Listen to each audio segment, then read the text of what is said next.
இணைத்துக் கொள்வது கழுதாவளையைச் சேர்ந்த சிவரத்தினம் அவர்கள். இந்த சிவரத்தினம் யார் என்பதை நீங்கள் ஒவ்வொருவரும் இந்த காணொலியை பார்ப்பதற்கு முன் கேட்டுக்கொண்டிருப்பார்கள். ஆகவே அவரை சற்று அறிமுகம் செய்துவிட்டு, அதாவது விட்டு செல்லாமல் தொட்டி செல்வோம் என நினைக்கின்றேன். அந்த வகையிலே சிவரத்தினம், அதாவது கழுதாவளை பிள்ளையார் ஆலயம் அமைந்துள்ள, மிகவும் பிரபல்யமான பிள்ளையார் ஆலயம் அமைந்துள்ள இந்த கழுதாவளை கிராமத்தினுடைய, விவசாயிகள் நிரம்பி காணப்படுகின்ற கிராமத்தினுடைய, புத்திஜீவிகள் கல்விமான்கள் நிரம்பி காணப்படுகின்ற இந்த கிராமத்தினுடைய ஒரு பிரஜை.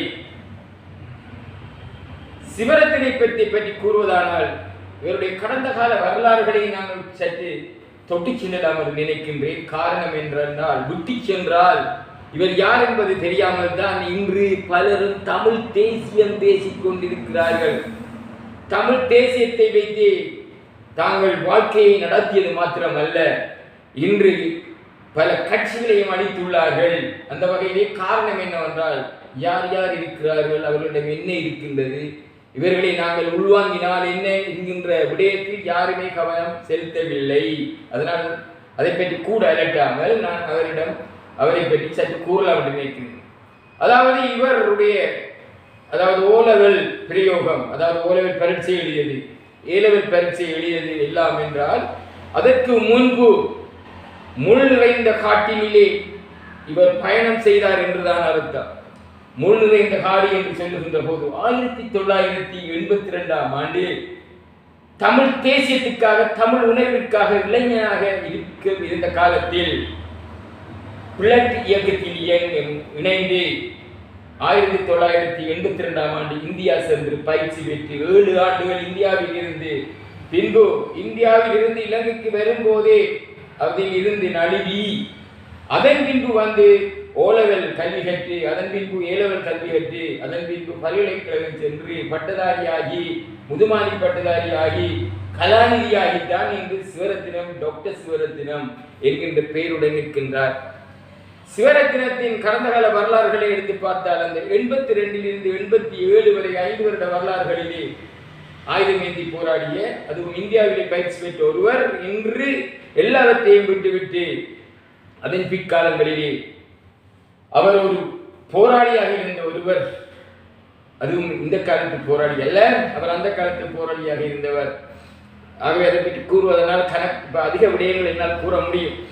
ஆனாலும் கூட நாங்கள் அதை மட்டும் சொல்லிவிட்டு செல்கின்றேன். அந்த காலங்களிலே கழுதாவளை மகாவித்தியாலயத்திலே கல்வி கற்று சாதாரண தரத்தில் சித்தியடைந்து, உயர்தரத்தில் சித்தியடைந்து, அதன் பின்பு கலைத்துறையில் 1992ஆம் ஆண்டு 1992ஆம் ஆண்டு, அதுதான் கிழக்கு பல்கலைக்கழகத்திலே முதலாவது பேட்ச் என்று சொல்லலாம். அந்த கலைப்பிரிவினுடைய முதலாவது பேட்ச் 1982ஆம் ஆண்டு விஞ்ஞான பிரிவும் விவசாய பிரிவும் ஆரம்பித்தாலும் கூட 10 வருடத்திற்கு பின்புதான் கலைத்துறையானது கலைத்துறையினுடைய முதலாவது பிரிவு மாணவராக உள்பிரவேசித்தார் சிவரத்தினம்.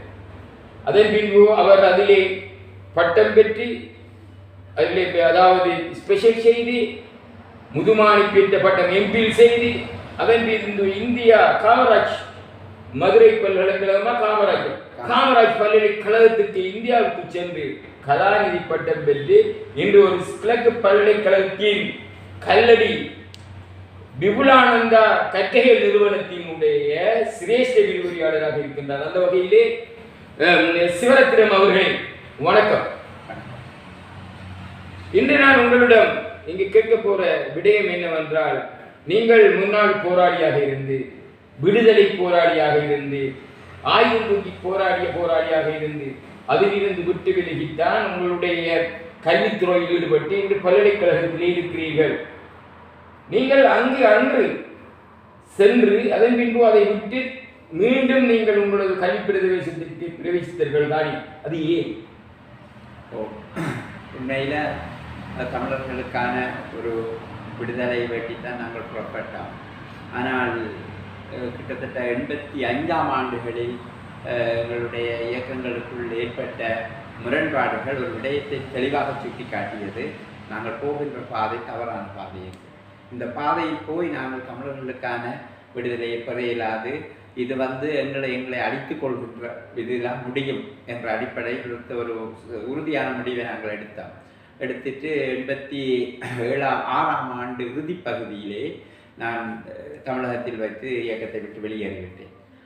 அதன் பின்பு நான் படிக்க முயற்சித்தேன். அங்கே இந்தியாவில் படிக்க முடியவில்லை. நான் ஓய்வும் எடுக்காமல் சென்ற ஒரு சிறுவர் போராளிய போது 87ஆம் ஆண்டு இலங்கை இந்திய ஒப்பந்தத்தின் பின்பு இலங்கை அதன் பின்பு ஓய்வு படித்து அது படிக்க வேண்டிய ஒரு தேவையும் ஒரு நிர்பந்தமும் ஒரு கட்டாயமும் எனக்கு இருந்தது. என்ன அவ்வளவு வாழ்க்கையில் அடிபட்டுட்டேன். அந்த அனுபவங்கள் எல்லாம் எனக்கு உதவிக்குது. கல்வியிலே சாதிக்க வேணும், அதுதான் ஒரே வழி என்றது எனக்கு தெரிஞ்சது. ஆகவே அந்த துறையிலே நான் ஈடுபட்டு கொண்டு தொடர்ச்சியாக இருக்கின்றேன். ஆகவே நீங்கள் தற்போது கலைத்துறை, கலை என்றால் இதே ஒரு பெரிய ஒரு கேள்வி. கலை என்றால் என்னன்றது இது பற்றி பல தத்துவ ஞானிகள் இதெல்லாம் சொல்லியிருக்கிறார்கள். நம்ம அந்த விஷயத்துக்கு அந்த வரைவிலக்கணங்களுக்கு போக தேவையில்லைன்னு நினைக்கிறாங்க. இப்போ நான் பார்க்கறது என்னன்னு சொன்னால், இந்த கலை என்பது ஒரு சமூகத்தினுடைய வெளிப்பாடு, ஒரு சமூக ஒரு இனத்தினுடைய வெளிப்பாடு. கலையானது சமூகத்தின் வெளிப்பாடு என்று கூறுகின்ற போது இந்த கலைத்திறமையினூடாக இந்த சமூகத்தை நட்பு, அதாவது ஒரு நல்ல பாதையில் விட்டு செல்ல முடியும். நிச்சயமாக. ஏனென்றால் நீங்கள் பார்த்தீர்கள் சொன்னால், கலை ஒரு சமூக மாற்றத்துக்கான கருவியாக பல அறிஞர்கள், பல கலை செயற்பாட்டாளர்கள் ஈடுபட்டு கொண்டிருக்கிறார்கள். மிக எளிமையான உதாரணம் உங்களுக்கு சொல்லணும் என்று சொன்னால், எம்ஜிஆருக்கு சொல்லலாம். எம்ஜிஆர் சினிமாவுக்குள்ளால் தன்னை மாற்றினவர், சமூகத்தை மாற்றின மீனிங் அவர் இன்னொரு நோக்கம், முதலமைச்சராக வரணும் என்றால் எப்படி எல்லாம் கருத்து சொல்லணும் சமூகத்துக்கு, அதெல்லாம் சொல்லி தந்த சாதனையை நிலைநாட்டினவர். அதே போல கலையின் மூலம் நல்ல கருத்துக்களை சமூகத்துக்கு சொல்லி சமூகத்தை மாற்றலாம். கலை ஒரு சமூகத்தை சரியான விழுமியத்தின் அடிப்படையில் இயங்க வைப்பதற்கான ஒரு ஊடகம் தான். இவர் பார்க்கின்ற போது கலையும் ஓவியமும் பின்னி பிடிக்கிறார். கலை என்றதுக்குள்ளான் ஓவியமும் வரும். கலை என்ற அந்த இதுக்குள்ளதான் ஓவியம் வரும். நான் கைவினை என்று சில விஷயங்களை அப்புறம் பார்ப்போம். அது அதுக்குள்ள வராது. ஓவியம் கலைக்குள்ளான் ஓவியம். அந்த கலைக்குள் ஓவியம் வருகின்ற போது நான் பல ஓவியங்களை நான் பார்த்திருக்கிறேன். உங்களுக்கு கிழக்கு பல்கலைக்கழகத்திலும் அதற்கென்று ஒரு தனியான பிரிவு இருக்கின்றது. அந்த தமிழர் மரபுகளை பின்பற்றக்கூடிய வகையில் ஓவியங்கள் இருக்கின்றதா? நல்ல கேள்வி. என்னென்னு சொன்னால், எங்களுக்கு தமிழர்களிடத்தில் ஓவியம் ஒரு கற்கை நெறியாக எப்போ ஆரம்பிக்குது என்று சொன்னால், எங்களுக்கு பாடசாலை கல்விக்கூடாக ஆரம்பிக்குது. இப்போ இந்த பாடசாலை கல்விக்கூடாக எங்களுக்கு ஓவியம் வருகின்ற போது அது தமிழர் மரபு ஓவியமாக வரவில்லை. அது மேலத்தை ஓவியமாகத்தான் எங்களுக்கு அறிமுகமாகுது. எங்களோட துரதிருஷ்டவசமாக நாங்கள் எங்களோட பிள்ளைகளை நான் இப்போ என்ன எண்ணிக்கொண்டிருக்கிறோம் அப்படின்னு சொன்னால், மேலத்தைய ஓவியங்களை தான் தமிழர் ஓவியம் என்று எண்ணிக்கொண்டிருக்கிறோம். ஆனால் அப்படி இல்லை. எங்களுக்கு என்று ஒரு ஓவிய மரபு, வலுவான ஓவிய மரபு சங்ககாலம் தொடக்கம் இருந்து வருது.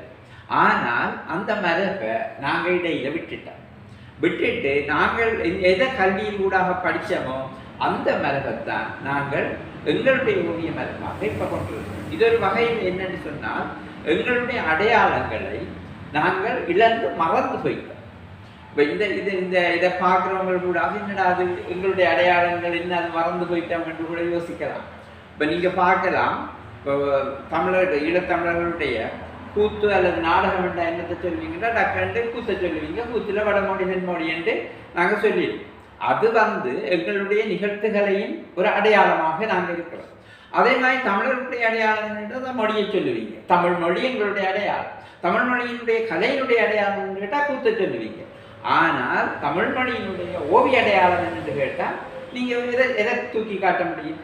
இல்லை, நீங்கள் தூக்கி காட்ட வலிக்கிட்டீங்கன்னு சொன்னால் அது ஒரு மேலக்கை ஓவியமாகத்தான் இருக்க முடியும். அப்போ என்னென்னு சொன்னால், நாங்கள் எங்களுடைய அடையாளங்களை விட்டு விட்டோம். இப்போ அந்த அடையாளங்களை எப்படி நாம் கட்டி எழுப்புவோம், எப்படி நாங்கள் இதன்றோம். ஏனென்றால் ஒரு இனத்திற்கு அதனுடைய பண்பாட்டோட முகிழ்த்தெழுந்த கலை வடிவங்கள் பண்பாடுகள் பேணும்போது தான் அது ஒரு இனமாக தத்துணிவோடு இருக்க முடியும். இப்போ நீங்கள் பார்க்கலாம், சீனா என்று சொன்னால் சீன ஓவியத்தை நாங்கள் தனியாக அடையாளம் காட்டலாம், இது சீன ஓவியம் என்று சொல்லி காட்டலாம். ஜப்பான் ஓவியம் என்று காட்டலாம், இந்தியன் ஓவியம் என்று சொல்லி காட்டலாம் தூக்கி. ஆனால் தமிழ் என்று சொன்னால் தமிழ் ஓவியம், ஈழத்தமிழர் ஓவியம் என்று எதை சொல்லுவோம், எதை காட்டுவோம். அப்படின்னா அதை நீங்கள் உங்களுக்கு பல்கலைக்கழகங்களோட செய்யணும். நிச்சயமாக அதுக்கான சில வேலை திட்டங்களை நாங்கள் போட்டிருக்கிறோம், அதுக்கான கரிக்குலத்தை இப்போ தான் போட்டிருக்கிறோம், அதுக்கான வேலைகளை நாங்கள் செய்து கொண்டிருக்கிறோம். ஆனாலும் என்ன துயரம் என்று சொன்னால், அந்த மரபு ஓவியங்களில் தேர்ச்சி பெற்றாக்கள் எங்கள்கிட்ட இல்லை. எங்கள்கிட்ட எங்கே ஆர் பயிற்சி பெற்றாக்கள் இருக்கிறாங்க, ஆர் இருக்கிறாங்கன்னா மேலே தேர் அடிச்சந்த பயிற்சி பெற்றாக்கள் தான் எங்கள்கிட்ட இருக்கிறாங்க. அதில் கல்வி கற்றாக்கள் தான் உயிர்களாக இருக்கிறார்கள். எங்கள்கிட்ட இருக்கிற ஒரே ஒரு ஆள் குலராஜன் என்ற ஒரு ஓவியம். அந்த ஓவியம் அவருடைய ஓவியம்தான், குலராஜனுடைய ஓவியம். அவர் எங்களுடைய அதாவது அது குறிப்பாக மட்டக்களப்பினுடைய பண்பாடுகளை அடிப்படையாக கொண்டு, மட்டக்களப்பு சடங்குகளை அடிப்படையாக கொண்டு, மட்டக்களப்பு அலங்காரங்களை அடிப்படையாக கொண்டு அவர் இந்த ஓவியங்களை வரைகிறார். அவருடைய வர்ணங்கள் வித்தியாசமான வர்ணங்கள், அவருடைய கோடுகள் மிக ஆழமான மிக ஸ்ட்ராங்கான கோடுகள். அப்போ இந்த கோடுகள் வர்ணங்கள் வடிவங்கள் எல்லாத்தையும் அடிப்படையாக கொண்டு நாங்கள் ஒரு தமிழ் எங்களுடைய ஈழத்தமிழர்களுக்கான ஒரு ஓவிய பாரம்பரியத்தை உருவாக்கலாம். நாங்கள் அவரை எங்களுடைய சுவாமி உள்ளார்ந்த அழகிய நிர்வாகத்துக்கு ஒரு வருகை விரிவுரையாளராக எடுத்திருந்தோம். அவர் மாணவர்களுக்கு நிறைய பயிற்சிகளை கொடுத்தார். என்னென்னு சொன்னால், எங்களுடைய மாணவர்கள் அதிலே ஈடுபாடு கொண்டு கற்பது குறைவு. எல்லாம் இப்போ கமர்ஷியல் பிஸ்னஸ் என்று வந்ததுக்கு பிறகு இது அடுத்த இன்னொரு விஷயம் பேசப்படுகிற விஷயம் என்னென்னா கண்டெம்பரரி என்று சமகாலம். இது சமகாலத்துக்கு பொருத்தமில்லை என்ற ஒரு உரையாடலும் எங்களுடைய விரிவுரையாளர்கள் மத்தியிலும் இருக்குது, கலை உலகிலும் இருக்குது. அப்போ இவர்கள் சமகாலம் என்று சொல்வது என்னத்தை எதை சொல்லுகிறார்கள் சமகாலம் என்று? சமகாலம் என்று சொல்வது இந்த ஐரோப்பிய வழிவந்த ஓவிய விடயங்களை தான் தூக்கி பிடிப்பது. அப்போ அதை என்னன்னு சொன்னால், உலகம் இன்றைக்கு எங்களுடைய தனித்துவ அடையாளங்கள் எல்லாம் அழித்து ஒரு கொமனான விஷயத்தை முன்வைக்குது. அப்போ இந்த கொமனான விஷயத்தை தான் உலகம் ஏற்றுக்கொள்ளுதுன்னு நம்புகிறார்கள். ஆனால் உண்மையில் அப்படி இல்லை. நாங்கள் எங்கட காலில் நிற்கும் போதும் உலகம் எங்களை திரும்பி பார்க்கும். அப்படி நல்ல விடயத்தை கூறுகிறீர்கள். அதாவது ஓவியம் என்று கூறுகின்ற போது, சீனா என்று கூறுகின்ற போது சீனாவுக்கு என்று ஒரு ஓவியம் இருக்கின்றது. ஜப்பான் என்று கூறுகின்ற போது ஜப்பானுக்கு ஒரு ஓவியம் இருக்கின்றது. ஆனால் நம்மளுக்கு தமிழ் என்று கூறுகிற போது அதை காட்டுவதற்கு ஒரு ஓவியம் இல்லை என்கின்ற விடயத்தை சொன்னால் மாத்திரமல்ல, எங்கள் அழகான வசனம் ஒன்று கடைசி சொன்னீர்கள். நாங்கள் எமது காலில் நிற்கும் போது அதை உடையவர் உலகம் நம்மளை திரும்பி பார்க்கும். நாங்கள் எமது காலில் நிற்கும் போது உலகம் நம்மளை திரும்பி பார்க்கும் என்கின்ற விடயத்தில் இந்த நமது ஓவியத்தை, அதாவது நமது தமிழ் பண்பாட்டிற்குரிய ஓவியத்தை கிழக்கு பல்கலைக்கழகத்தினூடாக நீங்கள் தற்போது கொண்டு வரப்போகிறீர்கள். இந்த கிழக்கு பல்கலைக்கழகமானது, அதாவது எங்களது காலில் நாங்கள் கிழக்கு பல்கலைக்கழக விரிவுரையாளர்கள் நின்று நாங்கள் அதை செய்ய போடுகின்றோம். உலகமே நீங்கள் திருப்பி பார்ப்பீர்கள் என்று சொல்லி ஒரு மாற்றத்தை கொண்டு வருகின்ற போது, நீங்கள் தற்போது கூடிய போது அமெரிக்க நாட்டில் உள்ள ஒரு கூறலாம், இது சீன ஓவியம், இது ஜப்பான் ஓவியம், இது இலங்கையினுடைய தமிழர் பண்பாட்டை வெளிப்படுத்தக்கூடிய ஓவியம் என்று நீங்கள் செய்கின்ற இந்த முயற்சிக்கு பல்கலைக்கழக மானியங்கள் ஆணைக்குழு ஒத்துழைப்பு வழங்குவார். ஒவ்வொரு பல்கலைக்கழகங்களும் அதனதன் தேவைக்கும் அதனதன் சுதந்திரத்துக்குமான கரிக்குலத்தை பாடத்திட்டத்தை கொண்டிருக்கலாம் என்பதில் எந்தவித இதுவும் இல்லை எங்களுக்கு. அப்போ அந்த அடிப்படையில் பல்கலைக்கழக மானியங்கள் ஆணைக்குழு இதுக்கு முழு ஒத்துழைப்பு வழங்கும். எங்களுடைய பாடத்திட்டம் அங்கீகரிக்கப்படும் என்பதில் எந்தவித ஐயமும் இல்லை. ஆனால் என்ன பிரச்சனை என்று சொன்னால், இந்த கருத்து நிலையுடன் உழைப்பதற்கு, வேலை செய்வதற்கு எங்களுக்கு அர்ப்பணிப்புள்ள ஒரு பெரிய ஒர்க் டீம் வேணும், ஒரு குழு வேணும். தனியாக சிவரத்தினாலத்தால் மட்டுமோ அல்லது தனியாக ஒருத்தராலோ இது முடியாத விஷயம். அப்போ இது ஒரு பாடத்திட்டமாக கொண்டு வந்தாலும் அந்த பாடத்திட்டத்தை அர்ப்பணிப்புடன் படிப்பிப்பதற்கும் அந்த பாடத்திட்டத்தை முன்கொண்டு கொண்டு செல்வதற்கும் அதை மக்கள் மயப்படுத்துவதற்கும் மாணவர் மயப்படுத்துவதற்கும் ஒரு பெரிய டீம் ஒர்க் இது தனியாக ஒரு மனிதனுடைய வேலை என்று நான் பார்க்க மாட்டேன். இது ஒரு கருத்து நாங்கள் வச்சிருக்கிறோம். ஒரு பாடத்திட்டம் போட்டிருக்கிறோம். அந்த பாடத்திட்டத்தை கற்பிப்பதற்கு ஆக்கள் எடுத்திருக்கிறோம். அது கற்பிக்கப்பட போகுதோ அப்படி போகும்போது அது நல்ல பலன்களை அளிக்கும் என்று எதிர்பார்க்கிறோம். இந்த கலையினூடாகவும் இந்த ஓவியத்தினூடாகவும் நீங்கள் தற்போது குறிப்பிட்ட விடயத்தில் இருந்து விளங்குகின்றது. கலையினூடாகவும் அதாவது ஓவியத்தினூடாகவும் அதாவது பாரம்பரிய விடயங்களை பண்பாட்டை நாங்கள் மீண்டும் திரும்பி பார்க்க முடியும் என்கின்ற ஒரு விடயத்துக்கு வருகின்ற போது நம்மளுடைய சமுதாயமானது ஒரு புத்துணர்ச்சி பெற்றதாக மாறும். அந்த வகையிலே இந்த கலைத்துறையினூடாகவும் இந்த ஓவியத்துறையினூடாகவும் எந்தெந்த வழிகளில் நீங்கள் சமுதாயத்துக்கு தற்போது உள்ள சூழ்நிலையில் இருந்து சமுதாயம் மாறுவதற்கு நீங்கள் ஒரு விழிப்புணர்வை கொண்டு வர முடியும்? என்ன சொன்னால், முதலாவது நாங்கள் நான் யோசிக்கிற விஷயம், எங்களுக்கான ஒரு அடையாளம் இருக்குது என்பதை வெளிக்காட்டுவதே ஒரு பெரிய ஒரு விஷயம்தான். ஏனென்றால் நான் ஏற்கனவே குறிப்பிட்டது போல எங்களுடைய அடையாளமே என்னென்று தெரியாமல் இருக்கின்ற ஒரு சமூகத்திற்கு இதுதான் தமிழர்களுடைய கற்குல பாரம்பரியம், எங்களுடைய கோடுகள் இதுதான், எங்களுடைய வர்ணங்கள் இதுதான், எங்களுடைய வடிவங்கள் இதுதான், எங்களுடைய அலங்காரங்கள் இதுதான் என்று முதலாவது அந்த விழிப்புணர்வை ஏற்படுத்துவதே ஒரு பெரிய சாதனை என்றுதான் நினைக்கின்றோம். அந்த சாதனையிலிருந்து தான் அடுத்த கட்டங்கள் போக முடியும். இந்த கலைத்துறையிலே தற்போது பார்க்கின்ற போது உயர்தரம் படிக்கிற மாணவர்கள் கலைத்துறையிலே அவர்கள் ஆர்வம் காட்டுகிறார்கள். அவர்கள் கரைப்பட்டதாரிகளாக வருகிறார்கள், முதுமானி பட்டதாரிகளாக வருகின்றார்கள். அதன் பின்பு அவர்கள் ஒரு கலாநிதி பட்டதாரிகளாக மாறுகிறார்கள், விரிவுரையாளர்களாக இருக்கின்றார்கள். அதே போல் எஸ்எல்இஎஸ் பரீட்சைகள், எஸ்எல்இஎஸ் பரீட்சைகள், எஸ்எல்டிஎஸ் பரீட்சை என்று சொல்லி எஸ்எல்டிஎஸ் பரீட்சைகள் சொல்லி பிரகாசித்து பெரிய பெரிய தொழில்கள் இருக்கிறார்கள். நீங்கள் இந்த கலைத்துறை மாணவர்களுக்கு அதாவது எந்தெந்த பாடங்களை எடுத்தால் அவர்களுக்கு எதிர்காலத்திலே நல்ல ஒரு வழிமுறையை அல்லது அவர்களுக்கு தொழில் வாய்ப்பை பெற்றுக்கொள்ளக்கூடியதாக இருக்கும் என்று எந்தெந்த பாடங்களை அவர்கள் தெரிவு செய்ய வேண்டும் என்று அறிவுறுத்த என்னென்றால், எங்களுடைய நான் ஓவியத்துறையில் அதாவது கற்பிலத்துறையில் இருக்கிறதன் காரணத்தினால எங்களுடைய மாணவர்களுக்கு நான் சொல்வது அல்லது எங்களுடைய மாணவர்கள் இப்போ இருந்து கொண்டிருக்கிறது, வேலை என்ற பிரச்சனை எங்களோட மாணவர்களுக்கு இல்லை. அதாவது இந்த ஓவியம் சித்தத்துறையில் எந்த ஒரு மாணவனும் தனக்கு வேலை இல்லை என்று இருப்பான்டா அது அவனுடைய சோம்பரித்தனம் என்று தான் நான் சொல்லுவேன். ஏன் என்று சொன்னால், இன்றைக்கு மிக முக்கியமான மட்டக்களப்பில் அம்பாறையில் மிக முக்கியமான சுற்றுலா தலங்கள் இருக்குது. பாசிக்குடா உள்ளே என்ற மிக முக்கியமான சுற்றுலா தலங்கள் இருக்குது. இந்த சுற்றுலா பயணிகளுக்கு நாங்கள் அவர்கள் மட்டக்களப்புக்கு வந்தார்கள், பாசிக்குடாவுக்கு வந்தார்கள் அல்லது உள்ளைக்கு வந்தார்கள் என்று நான் வந்த ஞாபகமாக நான் என்ன கொண்டு போகிறேன் கலைப்பொருள் வாங்குவாங்க. அப்படியான கலைப்பொருளை நாங்கள் செய்து வச்சிருக்கிறோமா?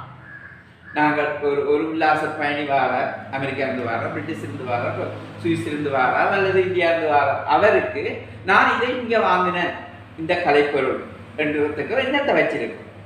அப்படியான படைப்பாற்றல் உள்ள மாணவர்கள் உருவாக்குறார்கள் என்று சொன்னால் எங்களுக்கு வேலை வாய்ப்புகள் விடயத்தை சுட்டிக்காட்டினீர்கள். அதாவது அமெரிக்காவில் இருந்து வந்தவராக இருக்கலாம், லண்டனில் இருந்து வந்தவராக இருக்கலாம், கனடாவில் இருந்து வந்தவராக இருக்கலாம், இந்தியாவில் இருந்து வந்தவராக இருக்கலாம், ஐரோப்பிய நாடுகள் எதில் இருந்து வந்தவர்களாக இருக்கலாம், அல்லது வெளிநாட்டில் எந்த நாடுகளில் இருந்து வந்தாலும் கூட, அதாவது பாசிக்குடா, உள்ளே, அருகம்பை போன்ற உல்லாச பயணிகள் அதிகம் செல்லுகின்ற கவர்கின்ற பிரதேசங்களில் அவர்கள் வாங்கி செல்வதற்கு, இலங்கையில் இருந்து வாங்கி செல்வதற்கு, கிழக்கு மாகாணத்தில் இருந்து வாங்கி செல்வதற்கு ஏதாவது பொருட்கள் இருக்கின்றதா என்கின்ற கேள்வியை நீங்கள் கேட்கின்றீர்கள். அவை அவ்வாறான பொருட்களை உற்பத்தி செய்வதை ஏன் உங்களுடைய பல்கலைக்கழகமானது அதாவது இண்டஸ்ட்ரியல் டெவலப்மெண்ட் போர்டு அதாவது தொடர்பு செய்ய முடியாது? நல்லது, நாங்கள் இந்த பணியை தொடர்ந்து செய்து கொண்டிருக்கின்றோம். இப்போ எங்களுடைய கிழக்கு மாகாண பண்பாட்டாளர்கள் திணைக்கள பணிப்பாளர் நவநீதன் கடந்த 2 வருடங்களாக மட்டக்களப்பு காந்தி பூங்காவிலே ஒரு 3 நாள் ஓவிய கண்காட்சியை நாங்கள் இலவசமாக நடத்துகிறோம். ஏன் நடத்துகிறோம் என்று சொன்னால், மட்டக்களப்பு கிழக்கு மாகாணத்தில் இருக்கிற ஓவியர்கள் எல்லாரும் அந்த ஓவியங்களை கண்காட்சிப்படுத்த சொல்கிறோம், கண்காட்சிப்படுத்துகிறார்கள். ஏன் செய்கிறோம் என்று சொன்னால், எங்கள் மட்டத்தில் ஒரு ஓவிய பாரம்பரியம் ஓவிய விஷயங்கள் இருக்குதுன்றத முதல் இந்த மக்களுக்கு உணர்த்த வேண்டும், மக்களை இதில் ஈடுபட வைக்க வேண்டும் என்றது ஒரு காரணம். அப்போ நாங்கள் அந்த பணியை கடந்த 2 வருடங்களாக காந்தி பார்க்கில் செய்து கொண்டு வரோம். 2வது விஷயம் என்று சொன்னால் நவநீதன் அவர்களுடன் தான் பேசி இருக்கின்றோம். அது இன்னும் சரிவாரதாக இல்லை, அரசாங்கம் நினைச்சா அதை செய்யலாம். எங்களுக்கு பாசிக்குடாவிலே ஒரு ஆட்கலரி ஒன்றை கட்டித்தரும்படி கேட்டிருக்கோம். ஒரு கலைக்கூடம். அந்த கலைக்கூடத்தை அங்கே கட்டி தருவார்கள் என்று சொன்னால் அங்கே கலைப்பொருட்களை வைப்பதற்கு நாங்கள் நிறைய கலைப்பொருட்களை வைத்திருக்கிறோம். எங்களுடைய மாணவர்களால் செய்யப்பட்ட நிறைய கலைப்பொருட்களை அங்கே வைக்கிறது, கண்காட்சிப்படுத்துவதற்கு, விற்பதற்கு வச்சிருக்கிறோம். அப்போ நாங்கள் அவரோட கதைச்சது, நீங்கள் இடத்தை தாங்கோ, அதனுடைய ஆளணியில நீங்கள் போடுங்கோ, நாங்கள் பொருட்களை தாங்க, அதுக்கான விலையத்தாக நீங்கள் விற்று போட்டு ஒரு கமிஷனை நீங்கள் எடுத்துட்டு எங்களுக்கு கொடுங்க, மாணவர்களுக்கு எங்களுக்கு என்று சொல்லி மாணவர்களுக்கு என்று அப்படின்னு சொல்லி கொடுங்கன்னு கதைச்சிருக்கிறோம். ஆனால் இன்னும் அந்த வேலை கடந்த 2 வருடங்களாக நான் முயற்சித்து கொண்டிருக்கிறேன், நடைபெறவில்லை. நல்ல ஒரு விடயம், நான் இதை மறந்து விடுவேன் என்கின்றபடியால் அதை தொட்டி சொல்லலாம் என்று நினைக்கின்றேன். அதாவது கிழக்கு பல்கலைக்கழகத்தினுடைய உங்களுடைய விபுலானந்தா அழகிய கற்கை நிறுவனத்தினூடாக உல்லாச பயணிகளை கவரக்கூடிய ஒரு கலைக்கூடத்தை நாங்கள் பாசிக்குடாவில் அமைக்க வேண்டும், நிறுவ வேண்டும். கிழக்கு பல்கலைக்கழக அதாவது கலைக்கூடம், அங்கு நீங்கள் செய்த பொருட்கள், ஓவியங்கள் எல்லாவற்றையும் காட்சிக்கு வைப்பதற்கு நல்ல ஒரு இடம். அதாவது உல்லாச பிரயாணிகள் அதிகமாக கவருகின்ற இந்த ஓவியங்களை வைக்க வேண்டும், பொருட்களை வைக்க வேண்டும், அவற்றை நாங்கள் விற்க வேண்டும் என்கின்ற ஒரு விடயத்தை சொல்கிறீர்கள்.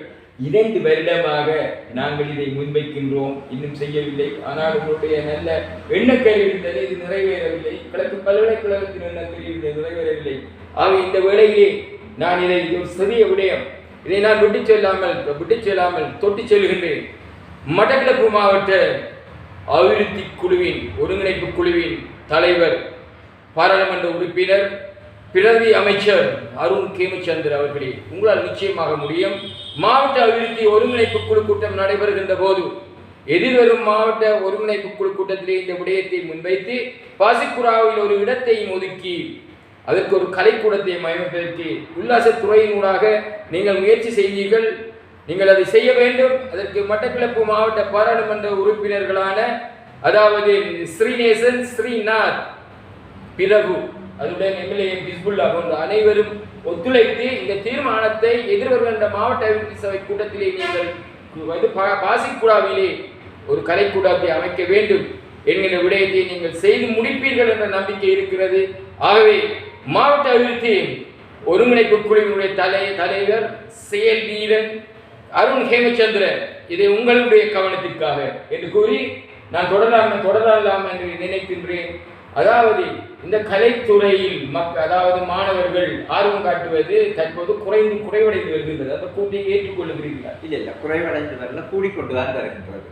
ஏனென்றால் எங்களுக்கு 2007ஆம் ஆண்டு எங்களுடைய துறைக்கு, கற்பில தொழில்நுட்ப கலைத்துறைக்கு மாணவர்கள் வந்தது 8 பேர் தான் வந்தது.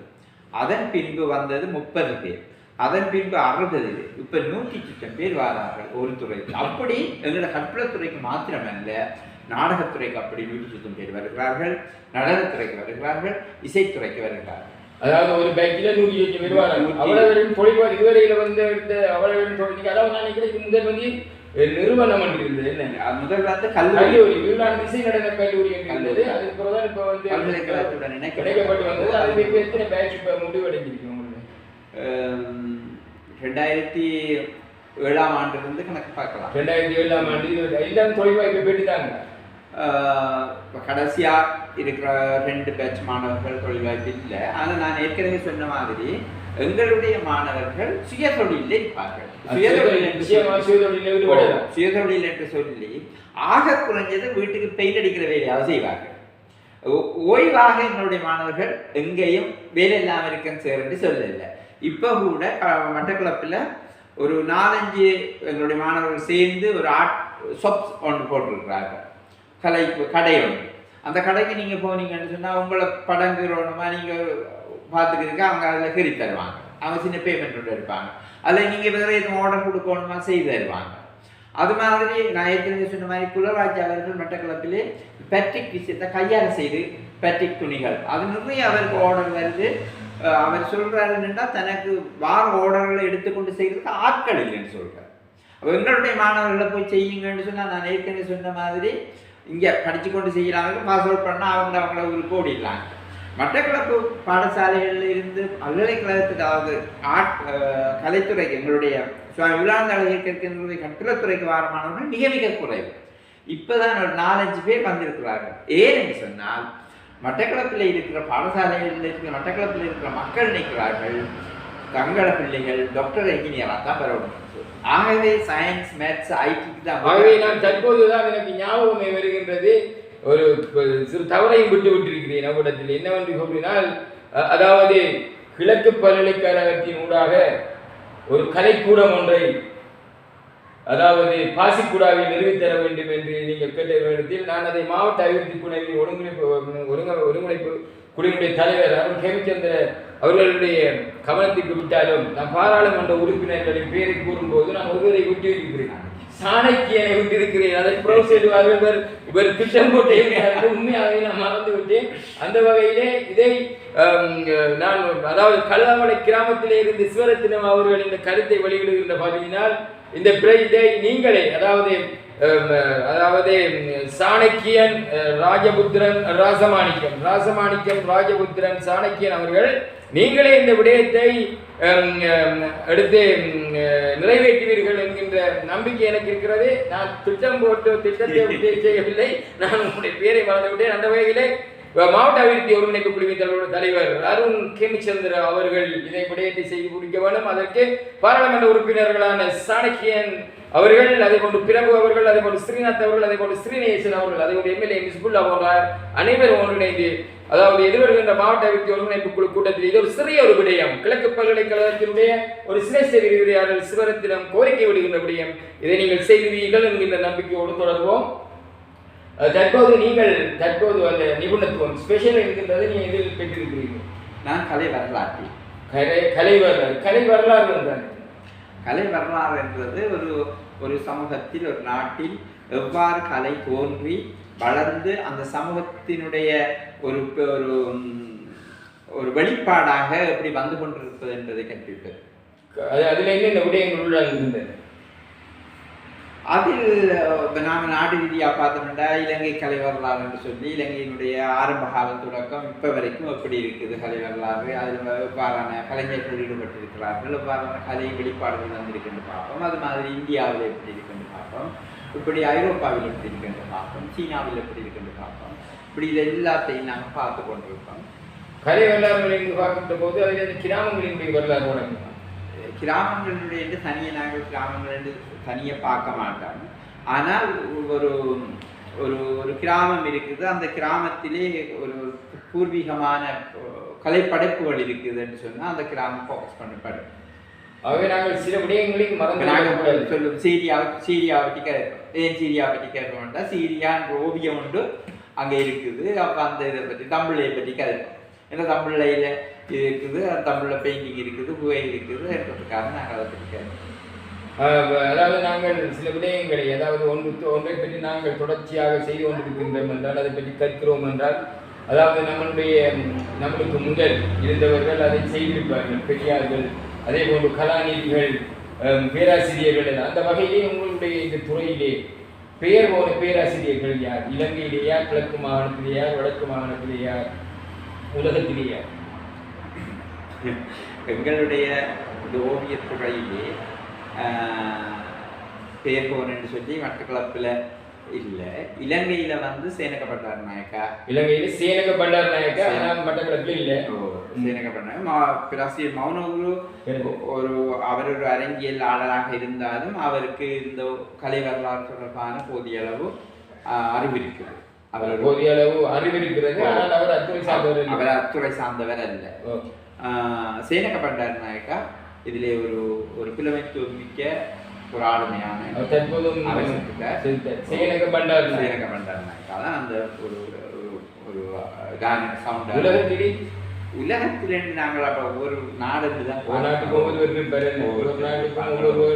ஒவ்வொருவர் இருப்பார்கள். ரைட். உங்களுடைய இந்த துறை, உங்களுடைய துறையிலே கிழக்கு பல்கலைக்கழகத்திலே பணியாற்றுகின்ற ஏனைய எங்களோட துறையில் களுவாஞ்சுடியை சேர்ந்த ரினுஜா ஒரு ஆர்டிஸ்டாக இருக்கா, ஒரு விரிவடியாக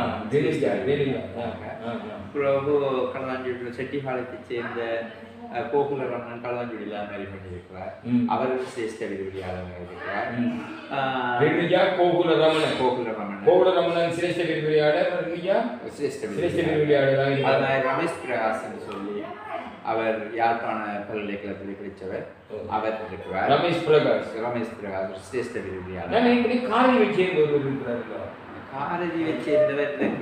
இசைத்துறை. அவர் இசைத்துறை என்ன இசைத்துறை. எங்களோட துறையில் புஷ்பகாந்தன் என்ற ஒரு சிரேஷ்ட விரிவடியாளர், சஞ்சித் என்ற ஒரு சிரேஷ்ட விரிவடியாளர். இவங்களெல்லாம் சிறுசாந்த் ரூபனியில் இவங்களெல்லாம் வேறு துறை இலங்கையிலே வேறு எந்தெந்த பல்கலைக்கழகங்கள் இருக்குது? 3 பல்கலைக்கழகங்களில் இருக்குது. ஒன்று கிழக்கு பல்கலைக்கழகத்தில் சுவாமி விழாந்தலகத்தில், 2வது ராமநாதன் அகாடமியில் யாழ்ப்பாணத்தில் இருக்குது. 3வது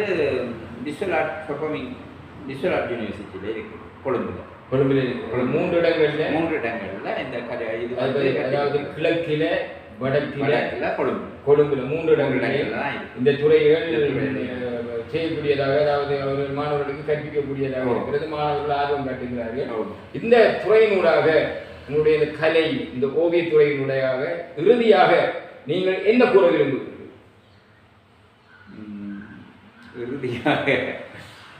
இறுதியாக என்ன கூற விரும்புகிறோம் என்று சொன்னால், மாணவர்கள் இந்த ஓவியத்துறையை எடுத்துக்கொண்டு வருகிற மாணவர்கள் தங்களுக்கு ஒரு பட்டம் வேணும் என்றதுக்காக மட்டும் வரக்கூடாது. தாங்கள் இதில் ஏதாவது சாதிக்க வேணும் என்ற ஆர்வத்தோடு வர வேண்டும். இன்றைக்கு தொழிலை நம்பி தொழில் வாய்ப்புக்காக படிக்கிற ஒரு நிலைமை இருக்குது. நான் ஏதாவது ஒரு பட்டத்தை பெற்றால் எனக்கு வேலை வரும் என்று சொல்லி, உண்மையில் அரசாங்கத்தின் கொள்கை பிள்ளையர் என்னென்னு சொன்னால், இன்றைக்கு நீங்கள் பார்த்தீங்கன்னு சொன்னால் எங்களுடைய ஓவியம் படித்து பட்டம் பெற்றொருத்தர் டிஎஸ் ஆஃபீஸில் டிஓவாக இருப்பார். அதே மாதிரி இசை துறையில் பட்டம் பெற்றொருத்தர் டிஎஸ் ஆஃபீஸில் டிஓவாக இருப்பார். நாடகத்துறையில் பட்டம் பெற்றொருத்தர் இசை இதில் டிஓவாக இருப்பார். அப்போ எல்லாருமே டிஓவாக தான் போகிறாங்க. அப்போ நாங்கள் என்ன சொல்கிறோம் என்றால், அரசாங்கம் ஒரு நோக்கத்துடன் இதை 4 வருஷம் கற்பிக்குது, ஸ்பெஷலைஸ் பண்ணி கற்பிக்குது. அப்புறம் வேலை கொடுக்கும்போது எல்லாருக்கும் ஒரு வேலையை கொடுக்கும். அப்போ எங்களுடைய கவர்மெண்ட் பாலிசி மாற வேண்டும், மாணவர்களுடைய மென்டாலிட்டி மாறணும், உழைப்பாங்க மாற வேண்டும். உங்களுடைய கலைத்துறை பட்டம் என்ன? நுண்கலை பட்டம். உங்களுடைய முதுமானி பட்டம் என்ன? நுண்கலை. அதே போன்று உங்களுடைய கலாநிதி பட்டம் என்ன? நுண்கலையிலே இளமானி, முதுமானி, அதாவது கலாநிதி ஆகிய பட்டங்களை தன்னகத்தை சுமந்த கலரவளையை சேர்ந்த சிவரத்தினம் என்ன கூறுகின்றார் என்றால், எங்களது நாட்டிலே ஒரு ஓவியம் இல்லை, நமது தமிழ் பண்பாட்டை காட்டக்கூடிய ஓவியம் இல்லை. சீனா நாட்டிலே இருக்கின்றது, ஜப்பான் நாட்டிலே இருக்கின்றது, ஒவ்வொரு நாட்டுக்கும் இருக்கிறது, இலங்கை நாட்டிலே இல்லை. அவற்றை நாங்கள் செய்ய வேண்டும், அதை நாங்கள் நிலைநாட்ட வேண்டும் என்கின்ற ஒரு விடயத்தை கூறினார். இன்னொரு முக்கியமான விடயத்தை கூறினார், நாங்கள் ஒற்றைக்காலிலே நிற்கின்ற போது உலகம் எங்களை திரும்பி பார்க்கும். நாங்கள் ஒற்றைக்காலிலே நிற்கின்ற போது உலகம் எங்களை திரும்பி பார்க்கும் என்கின்ற 2வது விடயத்தை சொன்னார். 3வது விடயத்தை அவர் சொன்னார் என்னவென்று சொன்னார், பட்டம் பெற வேண்டும், தொழில் வாய்ப்பை பெற வேண்டும் என்பதற்காக கல்வி கற்காமல் இதையும் சாதிக்க வேண்டும் என்பதற்காக கல்வி கற்க வேண்டும் என்பதை கூறியது மாத்திரமல்ல, இந்த அதாவது எமது ஓவியம் கிழக்கு இலங்கைக்கென்று கிழக்கு பல்கலைக்கழகமானது உருவாக்கியது. அதை நாங்கள் கொண்டு செல்ல வேண்டும், அவை விட்டுவிட முடியாது. அதை தொட்டு வைத்திருக்கின்றோம், நாங்கள் அதுக்கு தயாராக இருக்கின்றோம். அந்த வகையிலே அதாவது கிழக்கு பல்கலைக்கழகத்தில் விபுலானந்த இசை அலைய கற்கை நிறுவனத்தின் ஊடாக நாங்கள் இதை வெளிக்கொணரப் போகின்றோம். ஆகவே இலங்கைக்கு வருகின்ற உல்லாச பிரயாணிகள் எந்த நாடாக இருந்தாலும் அவர்களை கவரக்கூடிய பொருட்களை பாசிக்குடா என்கின்ற அந்த உல்லாச பயணத்துறை, அதே போன்று அருகம்பை உள்ளே போன்ற இடங்களில் செய்ய வேண்டும். எங்களுக்கு அங்கு ஒரு இடம் வேண்டும், அங்கு ஒரு கட்டிடம் வேண்டும் என்கின்ற விடயத்தை அவர் கேட்டார். நல்ல ஒரு விடயத்தை முன்வைத்திருக்கிறார். அந்த வகையிலே மட்டக்களப்பு மாவட்ட பாராளுமன்ற உறுப்பினரான சாணக்கியன், அதே போன்று பிரபு, அதே போன்று ஸ்ரீநாத், அதே போன்று ஸ்ரீநேசன், அதே போன்று எம்எல்ஏ இஸ்புல்லா ஆகிய 4 பேரும் இந்த விடயத்தை மாவட்ட அபிவிருத்தி ஒருங்கிணைப்பு குழு கூட்டத்தில் நீங்கள் முன்வைப்பீர்கள் என்கின்ற நம்பிக்கையுடனும், அதாவது மாவட்ட அபிவிருத்தி ஒருங்கிணைப்பு குழு தலைவரும் செயல் வீரனுமான அருண் ஹேமச்சந்திர, நீங்கள் இதை நிச்சயம் செய்வீர்கள் என்று கூறி விடைபெறுகின்றேன். நன்றி, வணக்கம்.